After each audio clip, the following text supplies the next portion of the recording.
that it's like the 7th and 8th place. Yeah. Oh, RSG, NXP, 7th, 8th place. But now look at them.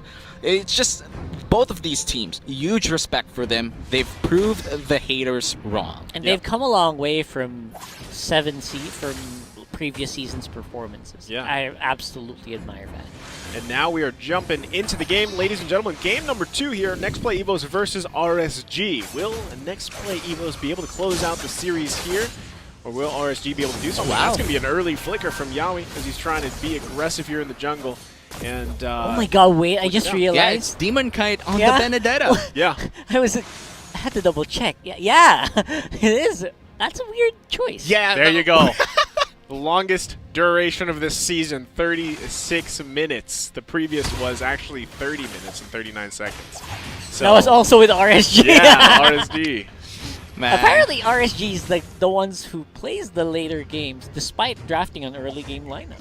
Yeah, maybe they have a problem closing out games. We haven't really seen that much. I mean, I feel like that's too big to say, but late game. It's really so hard to explain because late game, all mistakes are amplified, you know? That's true.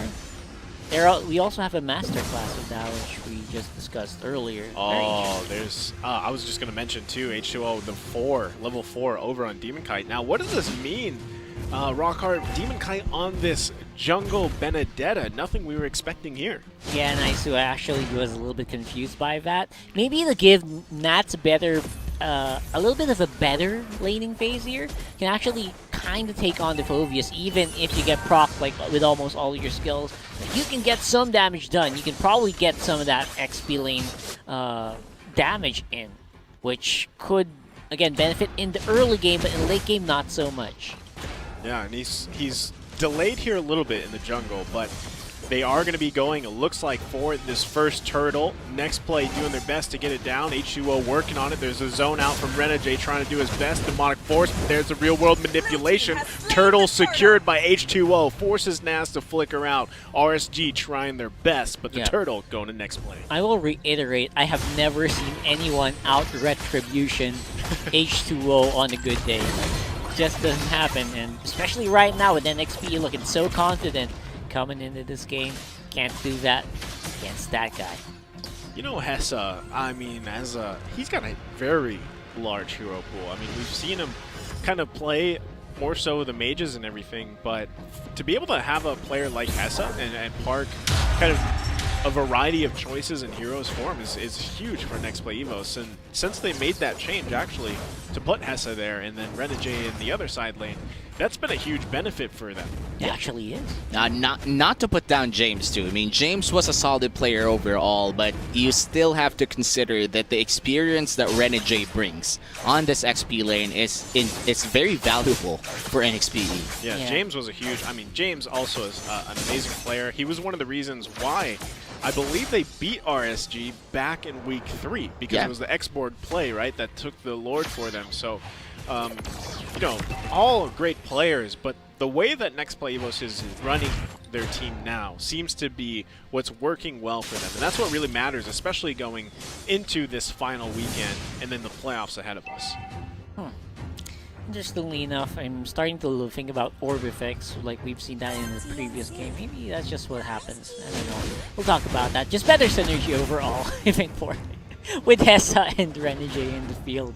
So far for the fights, in terms of that, no one's really taking much. NXP seems to be happy with it as well. Oh, Hessa, wow. though, as I said that, obviously, Caster Curse, that is real. Caster Curse, and now H2O in trouble, pops the Shadow Kill, he's going to try to survive. Here comes Renegade, try to help him too. Very risky. That's going to be a kill right there, but now it's 1 versus 3, make it a 4 versus 1 here. Actually, Renegade's still alive though. 4 members working their hardest here to take him down. He's finally going to go down. Again, the power of Phoveus. You got to remember, that took 4 people to get out of the way, and that just bought time for Hessa to get back on the field. RSG did not do much with the time that was burned. I mean, if we want to learn anything from game 1, it's that Renegade can buy time. And I feel like with this pick, this Phoveus, he's the master of buying time here. So RSG is going to have some kind of answer for that Phoveus pick. And now Demon Kite might be in trouble here. Yawi waiting patiently. He actually goes in. There's the Hurricane right into the wall, into the real world manipulation. Demon Kite gets melted though. Even with that hard guard, he's not able to survive. Nafs getting out of there as well. That was very beautiful there. And again, the synergy that you get with Yawi and H2O, those years of playing together, really showing up in these small skirmishes. Yep, Nafs could be in trouble here. Will he be able to survive? He flickers out. He's actually okay. But again, a turtle, another objective. Going over to next play evos. And Rockhart, I mean, why the Angela pick? That was a huge kind of, I wasn't expecting the Angela to throw up in the draft there. So why do you think RSG went with that Angela pick? I guess that's a better split push fight, right? Like the better split fight, either going for Demon Kite or Nats. Either way that would work, but so far we haven't actually seen much of an impact, especially on the big ones, happening on the bot side here right now. Honestly, I feel like that Angela pick is more of a late game insurance here. The moment at least Iaknu or Nats gets the items that they need to carry in the late or mid-late game, you could just give the Angela to give them more power, especially around Iaknu. Have you ever seen a fed Alice with an Angela? That is true. Unkillable. That's very, very unkillable. But I mean, speaking of unkillable, well, I mean, like, how do you take on a Phobius here? We've seen him perform so many times. Ignore and push. Actually, yes, just ignore the Phobius, you're fine. Talk about unkillable. Yeah, you can't really deal with it. I think it's tougher than a turret just because of the regen, you know? Yeah, so, just, you know, try to cut waves, Phobius push. is a moving turret. Ignore. Yeah, basically, at that point. So, yeah, just play around it. You don't need to deal with it directly, especially before you get those items, before you get the Ice Queen one, before you get... I don't know if he wants to go Concentrated Energy, but most people just go for Holy Crystal, right? Before you get those items, the Phobius actually is just basically a meat shield. Yeah, and right now, Next Play Evos taking objective where they can. I mean, that's going to be the first turret that they get down. But again, they do have 2 turtles in their favor. So RSG definitely needs to show self in this next turtle coming up in just a couple of seconds here. And I think that turtle is going to be, it's going to be like secured overall by NXP just because H2O just really loves playing around with his turtle buff. When he gets that turtle buff, expect a lot of stuff for our NXP to happen. There's the hard guard coming out of Demon Kite. Who's going to grab the turtle? It's actually going over to Demon Kite this time. Renegade working his best here. Heath in trouble. There's the shadow kill as well. That's going to be a kill going over Renegade. Can RSG get out of here just in time? Again, they do grab the turtle, but now everybody's going down. Killing spree, H2O, 4-1-0 on that Hayabusa. I mean, a nice trade for the turtle, but it gets immediately removed from Demon Kite and allows a turret or more to get taken by NXP. That was definitely worth it for NXPE. They did lose out on that turtle, and great retribution, by the way, from Demon Kite.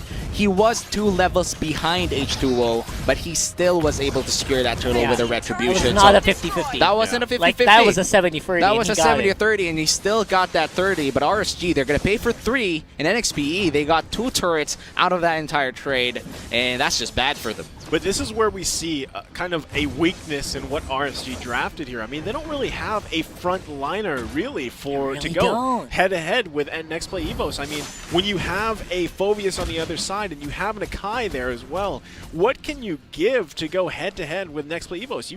There's just nothing there. That's true. I just want to ask something to you guys, if you know. If the Akai pushes people around with the Hurricane Dance, does it count as a dash for the Phobius? I have personally not been able to test that because no one picks Akai anymore. So except for Yawi. It's hard to find in my games, you know? Except for Yawi. But you know, it's going to be interesting to see because if it actually triggers it, that's massive. Naf's in trouble here. There's the hard guard. Will it be enough, though? Yelly Haze is interrupted. Look at the feathered airstrike damage coming out from Aqua, though. That's going to be a lot of damage. Demon Kite looking to get a kill here. Naf's in trouble, trying to run from Renegade. 4 members versus Renegade. Can RSG take him down? They finally do. Kill going over to Yaknu. And there you go. RSG finding something, but H2O not done yet. There's the moves and grooves from Nas. Can they get a kill? That's going to be a mega kill going over with the shadow kill to H2O. All right, that was massive. That stops them from getting the early lore. They had the possibility to do it now a few moments before, but now they don't. And that's big. Again, these are very good decisions being made by H2O here. really loving it so far. And despite, again, losing out on that team fight, and RSG actually surprisingly being explosive in that one. Yeah, RSG cut the 3,000 gold lead to a 1.5k gold lead until H2O came back to just secure more kills. Yeah, but again, they don't really have much to go toe-to-toe. And objectives, again, Shadow Kill coming down, unstoppable H2O, 6-1-0 on the Hayabusa. They don't have an answer for him. Yeah, this Shadow Kill, this change on the Hayabusa just makes it even so much more deadlier, especially on the hands of a guy like H2O, doesn't it? A lot more satisfying too in terms of the effects. You see that? Yeah, it's So so nice good. to see. You know, when I get shadow killed, I fear for my life, but I can't help but You appreciate damn, that sounds so good. You're the one dying, and you're like, man, that's so cool. Yeah, but you're so- the one dying. I love that. This is a cool death. This is a cool death. Take me out, I don't care. I mean, given back that situation, RSG found a critical pickoff, but they're, again, when it comes to team fights, they're just at a huge disadvantage. I mean, at any moment, Next Play Evos can just initiate with either Yaoi or Renegade, and now they're knocking on the door for RSG at 11 minutes in.